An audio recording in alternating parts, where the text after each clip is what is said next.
Good evening. It's a brand new week ahead of us. It's Monday, the 20th of June, 2022. Chogam in Rwanda has already kicked off. My name is Jerome Paul Sonka. Welcome to Business Today, and this is Smart 24 TV. But first, let's have a look at the top stories. To ease the implementation of the 2022-2023 budget, the Taxman, Uganda Revenue Authority and Ministry of Finance are back on the drawing board to strategize for the country.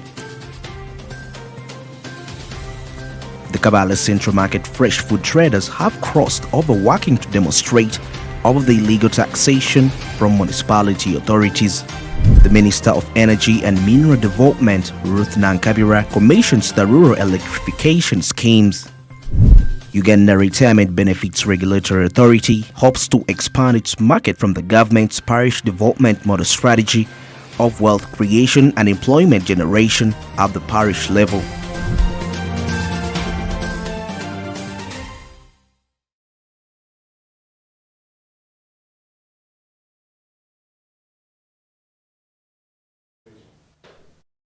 All right, now let's get right into it.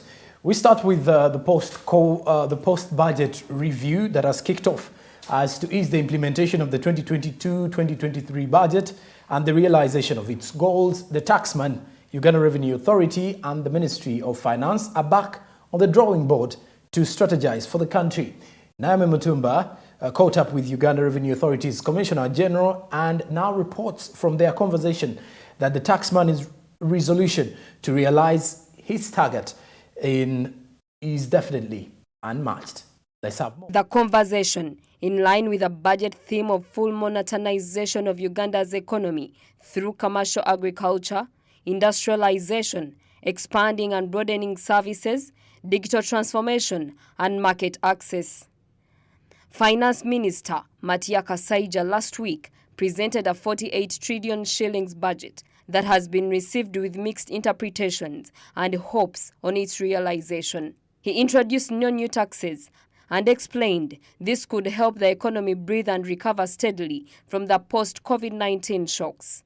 And also we have now instituted our parish development model, which is going to start full scale next month in July, taking money to the lowest level of the country, which government can reach, which is a parish, is one of the revolutionary ideas which have come.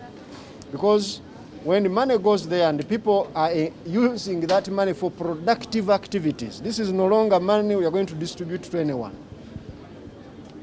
It's money which is going strictly for those households which have land and they have registered, they have shown a business plan on what they are going to be engaged in, and then they are given this money to purchase inputs. Experts have, however, cast in doubt Mr. Kasaija's hopes, demanding for more understanding and rationalization of the budget. Uganda Revenue Authority is charged with a collection of taxes and must work out plans to realize its targets. Today's budget review was aimed at discussing avenues of helping the 39% of households transform from subsistence agriculture to a monetary transformation. They also need to ensure economic recovery for businesses through avenues like the parish development model, Emyoga, and the 800 billion grants for women in development. Unregistered traders and undeclared employment dominate our economy.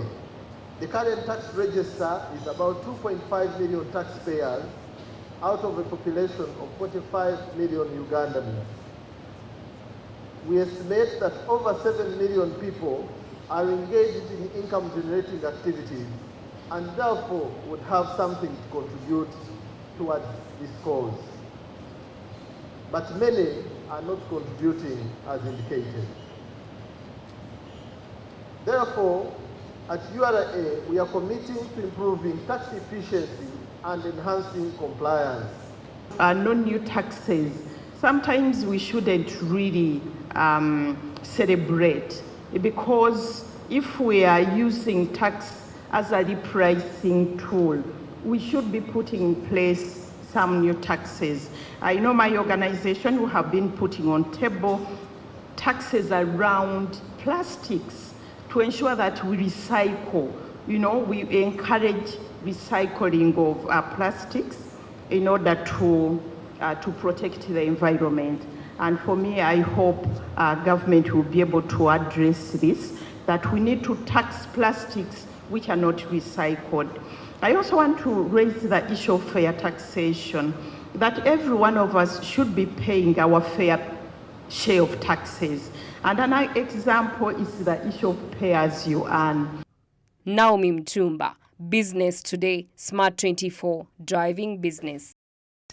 We head to Kampala, where the Kampala Central Market fresh food traders have crossed over working to demonstrate over the illegal taxation from municipality authorities and illegal setup of marketplaces outside the main market in Chigongoji Ward, Kampala Municipality, by other vendors dealing in the same produces. This decry has been taken to the Kampala Municipal Council authorities, and their main offices where hundreds of these traders showed their dissatisfaction. Let's have more of the report.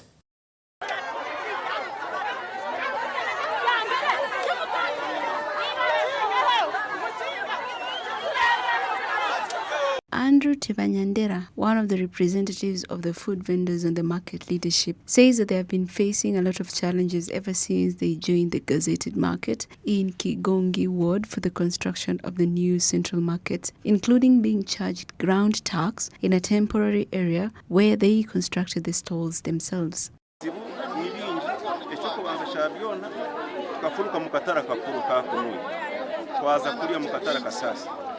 Akatara kumpo twatura shashuresete kweyombeshire midara echo nishizinanka n'ikintu kimwe kutwaherize kandi hatiya twashanga dushashura nanka ground rent ya nanka yashingika kaga ya buri kwezi so kandi ubwo twashanga twine abantu competitors abahero abayina abadya hero hati tutaratunga bakasitoma kutaha munda bo baraguriza hero kandi itwe kanso egumega ritwe nanka dataha munda kubuza ki titwamanya bahera uwabatire yo noha kandi ningashi bo bashashuraga ninga te bashashura.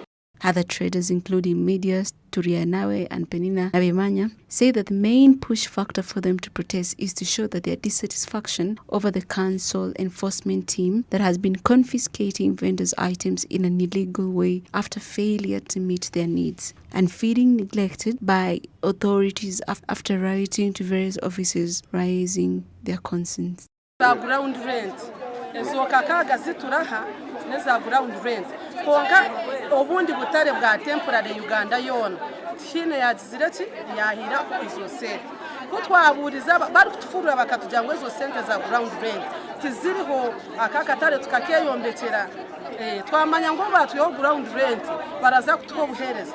Twine mukondozi, twine mukumi, twine gate ebitenshura ko kutera amabati gakabambuka ejura ratutera kabakigirati kabarya hero nebiti byabe batire mu bizuzi so twije hanuya batuyambe batugambe turakomene turaherere tukikora twine buhezi bwona ebintu byitu barabyiba tituramakanso esete ne twihezati itwe tuturani twegwana turi kuza mu central division uwachama ni RCC tukimugambira we abitwara mu jokingizi itwa Katare bakamawe tujya abantu bategere tine zindi offices twabasakuzamo kurenga central division bo bakamangu twana tujya ba P2 P3 kino kabasagamba no P1 itwa niko batwire mu kabashazi kuturiga mababo n'abashazi bo mu Katare aza itwe turi bashazi aha bwo kwani control ku fees abana bi konkinto twani tugamba ngore nabo bashazi bo mu Katare ngeni twenda government tuyandi bali baro kuturi hano twana yaro uri ko mushazi ori kubasaga kusoma office kagamba ebituri gambe gitu akabire ko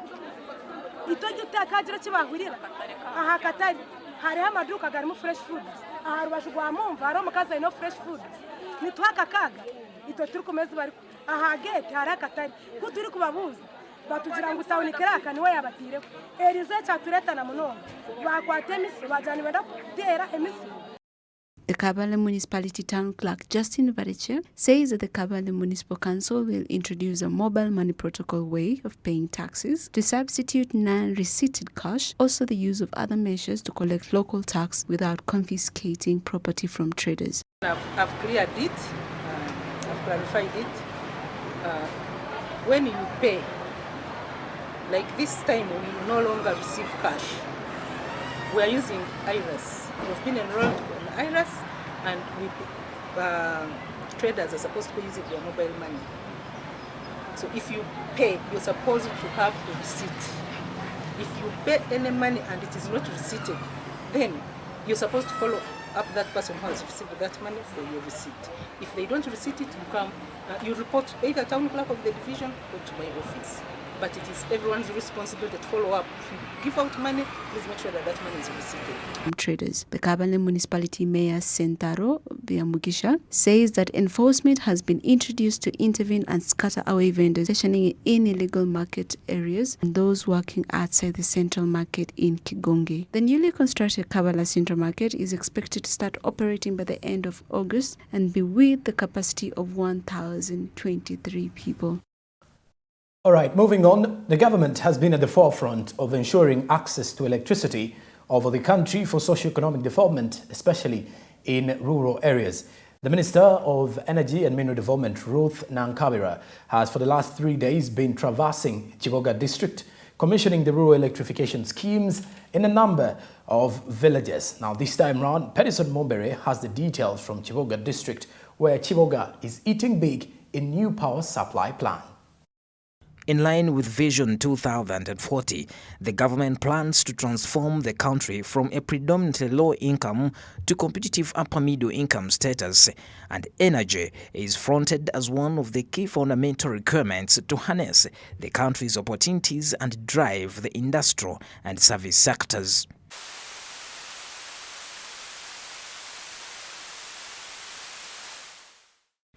The Minister of Energy and Mineral Development, Honorable Ruth Nankabira, therefore, has officially commissioned the Uganda Rural Electrification Schemes in Kapeka, Choma, Nkandwa and Luamatwa sub-counties in Chiboga district. It's happening in Chiboga, it's happening everywhere in the country, where the ministry divided itself to make sure that we have a look at these lines that have been established for quite some time, which is causing anxiety from the users, the consumers of electricity. And commissioning is part of the program in my ministry.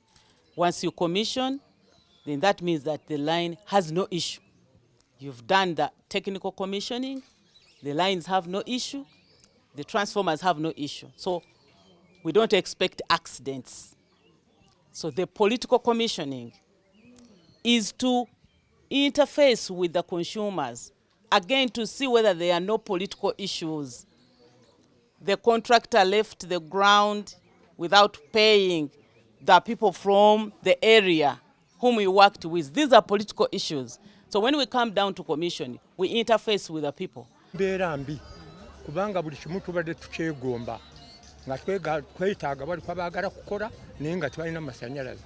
Niye mukama tuyambye henere Bruce Nankabirwa atuwada amasanyalaze tugenda kukora jibade jiyimiride era nga tusubira n'enkuyege zigenda kujirya mukama natuyamba kati henere bu atuwada amasanyalaze tugenda kubaako nebye tukora ngokukora ngokugorora ngebyuma bingi bitubade tusubira okukora banji era kakati nawe njogera kati bamu batandise kwagala nga Bruce Nankabirwa nga bwatusuubiza ntagenda The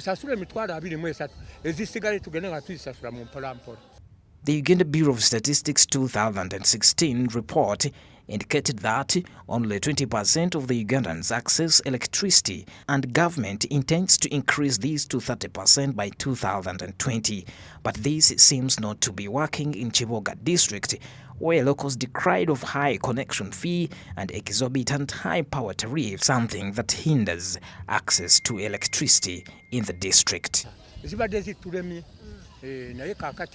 Tugenda kuzifuna bulungi, tugenda kukikola bulungi, engeri gyatusalideko mu kintu ekyo tugenda kuzisasula bulungi. Kasita tusasula emitwalo 20 mu esatu ezisigadde zonna tujja kuzisasula. But what we are now working out is to make sure that we purchase the connection materials so that we embark on the free connection. And we are expecting a project from the World Bank that is going to help us. But we also have another arrangement which we are trying to work out with the banks to make sure that somebody can pay small down payment of like 1/3, and the bank can stand surety for the 2/3, which that person can clear within 5, 6, 7, up to 8 years. And I hinted on it, and people got excited. I pray that this also comes to fruition, so that we see our people also having that responsibility of using the banks that we have for as long as UDB has decided to give us that money. Nankabirwa further encouraged residents to wire their houses using certified electricians who provide a wiring certificate upon completion and thereafter submit applications for connection at the area office of the respective electricity distribution company. But locals said that even if after connection, still there are rampant power blackouts, something they said poses a big risk on their small businesses. Kubanga biru ya umeme yali erinnya nnyo ate mu budget nga temulimu ssente. Ate bwe njogera ku ssente za budget, ani ateeka ssente mu budget y'eggwanga? Mumumanyi? Ani ateeka ssente mu ggwanika lya Uganda? The demand is now at the highest. What we've been seeing before was the suppressed demand. You know, people want electricity, but we have not generated enough. But now I can speak with confidence that what we have generated, if we can distribute it, we will be able to cover a wide spectrum. The acting head Rural Electrification Program at the Ministry of Energy and Mineral Development, Joan Mutibwa, revealed that government secured a loan to a tune of $212 million from the Exim Bank of China to electrify sub-county headquarters in the country. Of course, as we electrify sub-county headquarters, we target major load centers along the way and social services in the communities. So this is one of the schemes that has benefited from the project, which started in 2019. As we speak, we have commissioned over 150 schemes throughout the entire country. This is being one of them. And we are still implementing the others. And we are looking at completing everything by 2024. We should complete all the schemes and electrify the sub-county headquarters within the funding from the Exim Bank of China. And the funding came with facilitation of the initial last mile connections to the tune of over 170,000 connections to households. So the connection materials have delayed a little bit, but we are still working with the contractor to get the materials into the country, and then they will be availed to the communities for connections under the free connections program by the government of Uganda. Mutiwa and the minister further warned the communities against siphoning fuel from the transformers and vandalism of electricity materials such as connection wires, which are usually sold as scrap. Pedson Mumbere, Smart 24 TV, Business Today. Moving on, Kampala City Council Authority is set to construct a concrete barrier along the Nile Avenue subway. Following a spate of accidents in the past few months, city authorities in Kampala have announced they intend to construct a concrete barrier along the Nile Avenue subway. At least 2 people lost lives while 10 others had nursing injuries after a commuter taxi registration number UAW 987W plugged into the subway. Monica Nabionga, in a brief talk with KCCA officials, has more of the conversation.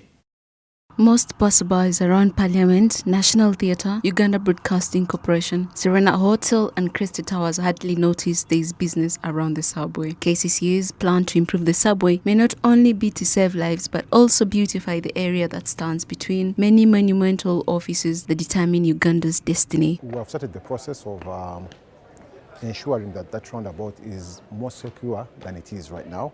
And one of the processes we're looking at is constructing like a boundary wall around it.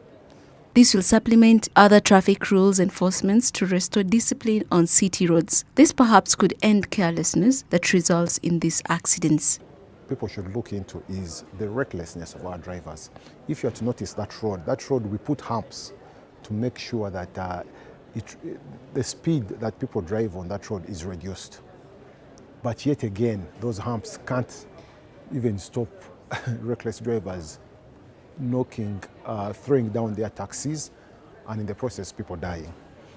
So I call upon, we can build as many walls as we want, but if we do not tackle the issue of recklessness among our drivers, then it's a very, very big problem. The Nile Avenue subway is another dark spot in Kampala. In May 2010, taxi number UAJ 445 lost control and rammed into the subway restaurant, injuring 8 people. In March 2012, another taxi registration number UAL 536Z lost control and knocked down the perimeter wall of the subway. In 2013, a sorority-bound bus registration number UAJ 981K with 60 passengers on board plunged into the same subway, but no lives were lost. A restaurant operating along the subway was closed by KCCA in the wake of increasing accidents. All right, now with that report, we head into a commercial break. When we do return, we have more from Business Today.